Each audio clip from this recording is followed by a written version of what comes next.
How to connect Airtable with Notion. Hi guys, in this video I'll teach you how you can connect or integrate Airtable with Notion.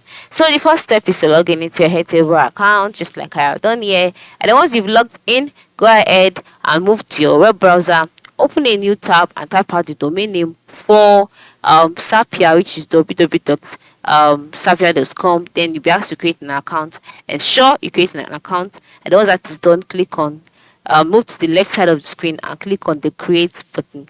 Once you click on it, in the box displayed, click on SAPs. Then after selecting SAPs, you'll be taken to the editor's page. On this page, you'll be asked to select trigger and action, but first of all you have to select the trigger.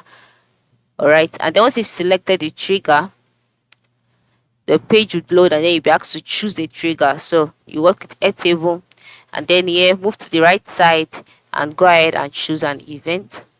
Then once you're done, click on continue, click on continue. That is, once you've added your email or your Google account, then click on the base you want to add, then select the table you'd want to add as well.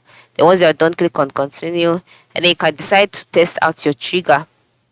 Alright, after testing out your trigger, you'll be able to select a record, click on continue with selected record, and then once you're done with that, you'll be taken to the change action page. This is where you'd go ahead and select your Notion.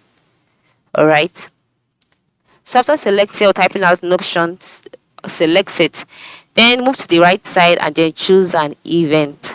So on this event, the best step is to click on custom actions and then click on continue once that's loaded, and then you'll be asked to sign in into your Notion account here. So after clicking on signing in, a window will pop up by the left side of the screen asking you to select the Google account that you used to register with your Notion. Select it and then continue with the process. Then after reading the on-screen instructions, you'll be directed on how you can go ahead with the integration process. It is that simple, right? So this is how we can integrate Airtable with Notion using Sapia. Thanks for watching and have a nice day.